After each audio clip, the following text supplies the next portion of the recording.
Hello, everybody.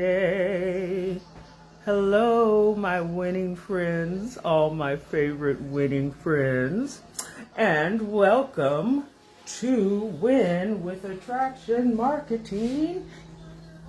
Let's close the door here.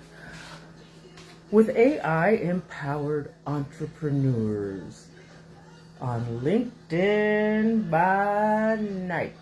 Yes, LinkedIn by night. And I'm going to keep mentioning that until maybe LinkedIn finally gives me some attention. You know what I did is I started tagging LinkedIn. I started tagging them. And so I'm like, you're more than welcome, LinkedIn, to join me. And you know, the deal is when they cut me off on their Facebook page for telling them I've been trying to contact you, and I contacted the Better Business Bureau, and I posted what the Better Business Bureau wrote me and said we tried several times to contact them, but we could not. They never responded. And instead of reaching out to me, LinkedIn blocked me. Like like I was harassing them. And they talk about call Trump a dictator. You know what a dictator is? A dictator is a person who refuses to speak to you and then categorizes you as something you're absolutely not and throws you in jail. And who all does that? It's not the Republicans. Just think about it, people. Oh, and you know what? My hair was all twisty because of the twists I had yesterday. So I have water and gel. And gel, that's the answer. From my hair going all in every direction. Because now it's just laying down. So, yeah. And now my bangs are getting long again, but this time I'm not going to cut them. I don't think I'll do that again. I kind of regret it. But you know what? I could just add the hair back on. It's my own hair. I grow my own extensions, remember? So, you guys, I wanted to start. I didn't prepare a motivational quote of the day, but I'm sure one will come to me sometime during the podcast, webcast, I don't know, whatever they call this stuff. And so you guys, I want to catch up a little bit with some of the news. So before I jump in, I'll start by saying, did you guys hear Biden has COVID again? I mean, he's had it 3 or 4 times already? And he's got it again. Ugh. Well, you know me, I don't believe in vaccinations. The last vaccination I had was in 1977. On our way to Japan. Yeah. And I'm not vaccinated. Since all the hoopla, I've been to Vietnam 3 times. I've been to Korea. I've been to Japan. I've been to Thailand. And I've been to Taiwan. Never caught COVID, ever. Knock on wood, mind you. But yeah, I've never had COVID, and I've been, I had that mystery disease that the doctors couldn't figure out, and I was hospitalized for 3 days, and I couldn't walk for 2 weeks. But it was because I had vertigo, severe vertigo. I couldn't stand. It just happened suddenly. I was getting ready to iron, and the room started spinning, and I just fell. And I crawled to the phone and called my friend. And I said, oh, I just fell. I don't know what. I can't stand up. I'm tired. I said, you know what? I feel like I'm starting to fall asleep. And she says, call the ambulance, call the ambulance. And so I called 911 and they came, the paramedics came. And then by that time, the room was spinning so bad, I just started getting sick and starting to throw up. And the paramedic, she's like, oh, should I go find something? Because I said, I think I'm going to be sick. Can you go in my kitchen? And she's walking around the house going, oh, that's kind of neat. Oh, look at that. And I'm like, get over here. I'm getting ready to throw. Now, why didn't the paramedics bring one of those little baggy things? Oh, yeah. The girl, she was, I don't know where she was at. And I told them I wasn't going to the hospital, absolutely not. And they said the only way we could help you is if you come to the hospital. So they said, come on. And I thought they were going to get a stretcher. They said, come and walk with. I couldn't walk. So they were on either side of me.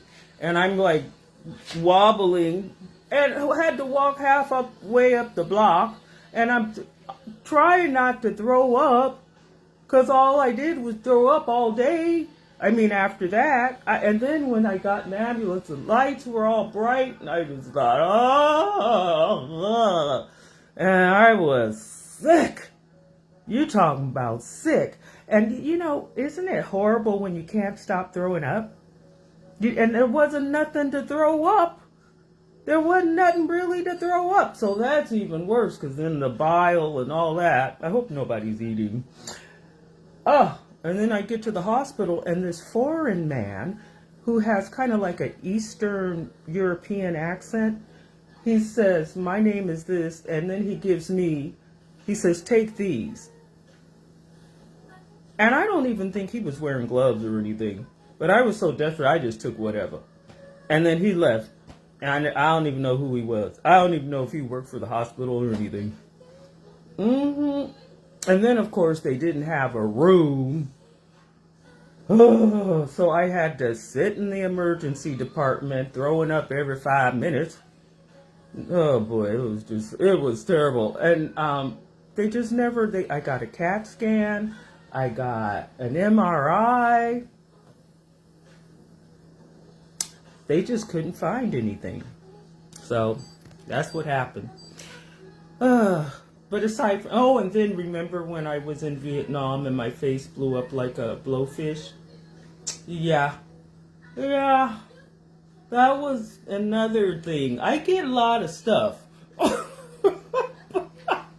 I managed not to get COVID, but I got a lot of other crazy stuff, I'll tell you that. So you guys, yeah, and then I want to catch you guys up on that situation in Thailand where it was the woman who killed everybody. What a twist. I just assumed it was one of the guys. Isn't that terrible? The guy did it. It was the woman. And she killed those people. She lured them to they were supposed to meet in Japan, and then she turned around and changed it to Thailand. And I don't know, how could she get them all drinking tea like that? How could she? And all the food was on the table. She had it set up because and Vietnamese people, the crime rate in Vietnam is like minus 11, you know, and so those people I'm sure they would never imagine that someone would do something like that, but she really had them going. And then come to find out, 250,000. Okay. That's a good amount of money, but it's not a huge, it's a lot of money, mind you. Okay, I'm not going to say it's not, but it's really, in the scheme of things, the people who lent her the money, they all had money.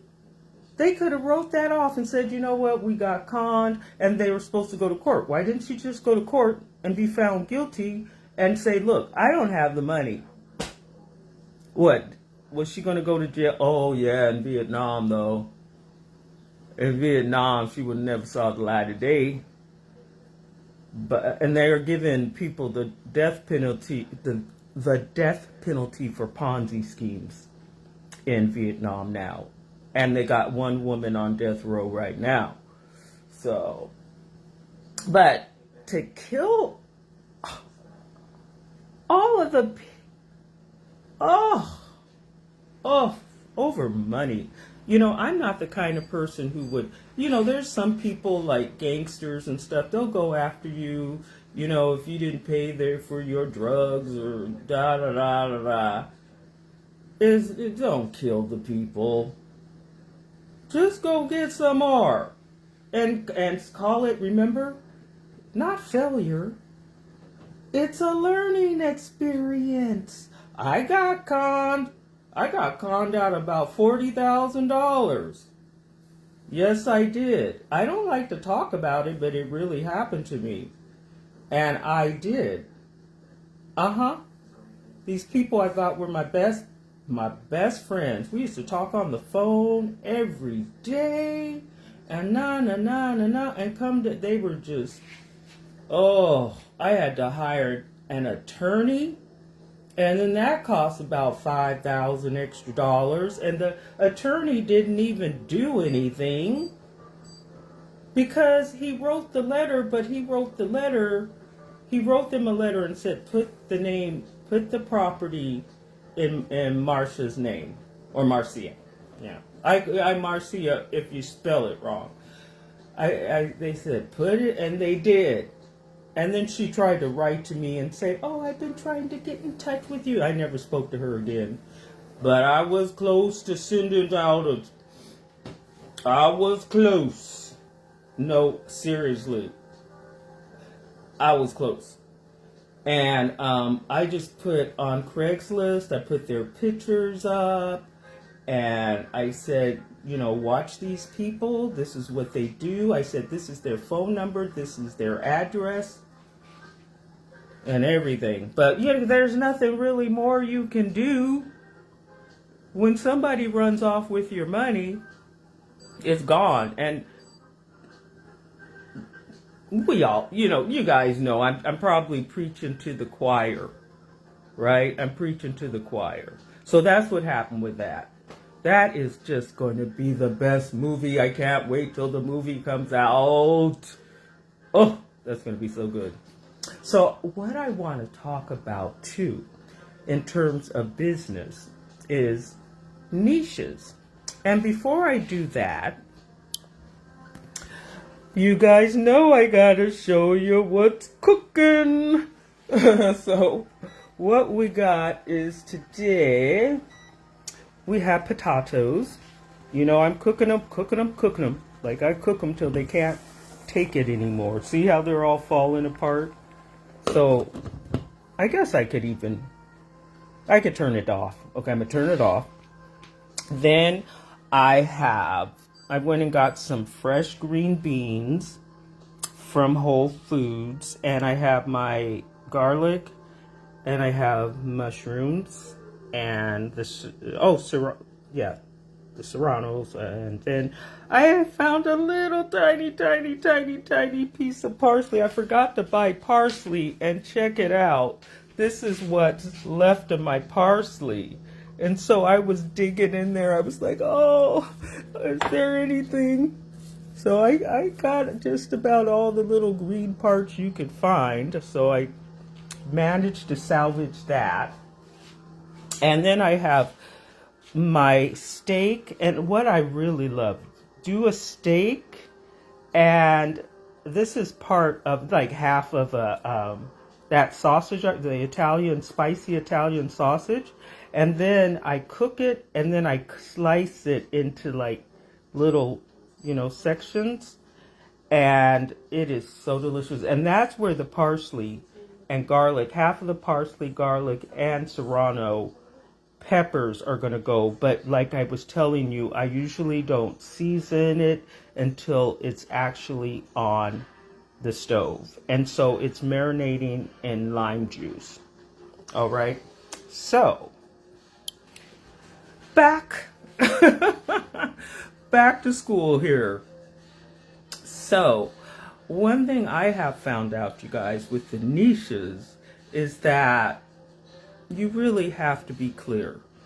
And this is something I have just experienced for myself, is that when you choose a niche, speak to it. Because one thing that just happened to me is I didn't specify that I was looking for expats, because you have to be legally authorized to work in the US, Canada, UK, Australia, and New Zealand. Well, okay, I did a Facebook ad, and I didn't, in my video, I didn't say, hey, expats.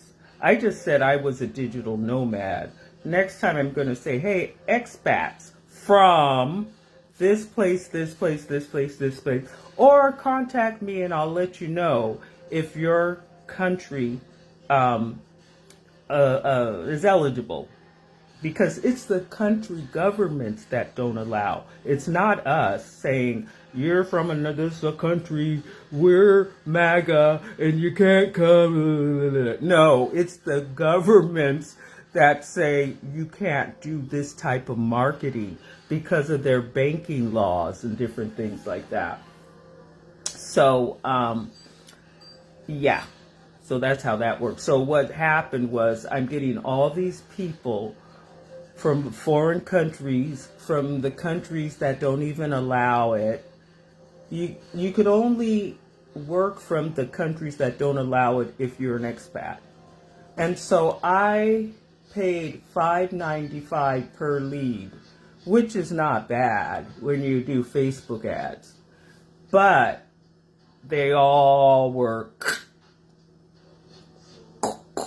So that's 50-something bucks right down the toilet.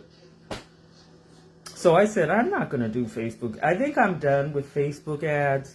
I'm just going to try to build my audience, build my brand, and it may take a couple years or whatever, but I'm not going to be...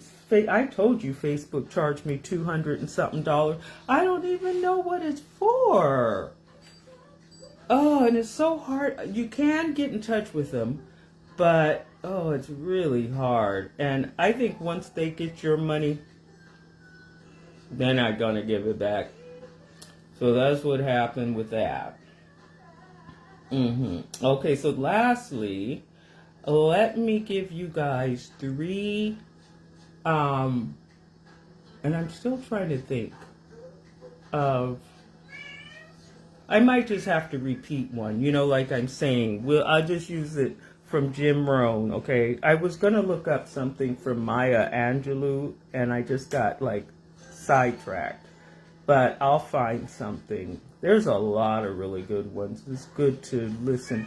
So this is something that's kind of in that same plane, I guess. Is I want to talk about words that leaders use and words that followers use. Okay, and this is from my lexical grimoire, which I'm the author of. Lexical grimoire. Go check it out on ChatGPT. Okay, so words that leaders use include, here, let me see. Oh, well, that's okay. You guys will get the gist.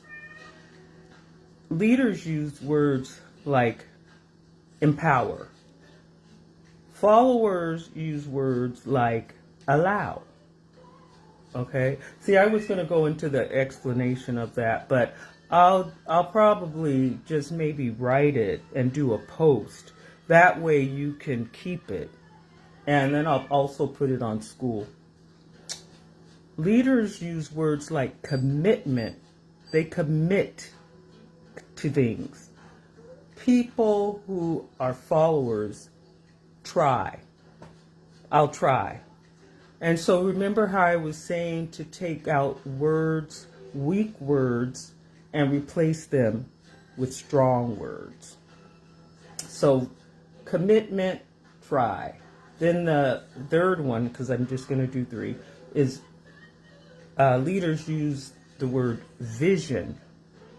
And we're talking Tony Robbins, Bob Proctor, all of these people. I would say Maya Angelou. I need to study her a little bit more because she's in that league, and they're in her league. So anyway, so a leader uses the word vision and a follower uses the word wish. And remember I talked about, speaking of the future in the present. And so I was trying to do that today. I was just making all these plans about, and I'm making plans. See, that's in the future. But I need, it's hard to unlearn what you've learned all your life, right? And saying things like I am, and using the gerund or the present participle. I want to say the present participle. When you say I am in the process. So I'm making a lot of money. I'm driving the car of my dreams. I'm living in the house of my dreams. But it's your vision. It's your vision. So envision that and do it and say it out loud. And you could even walk down the street because people will just think you're talking on the phone. Walking down, just talking away. They say, oh, he's on his phone. But yeah. So I'm going to go ahead and let you go. I got to take out the recycling and the compost, and it's getting dark, and I fell once and was knocked out. So I got to get out before it really gets dark. So, all right, well, keep on winning, my wonderful best winners, and getting better. See, you're in the process of getting better and better every day. Better and better in every way. See ya next time. Okay. Ciao now. Uh-oh, this thing is... I always do that.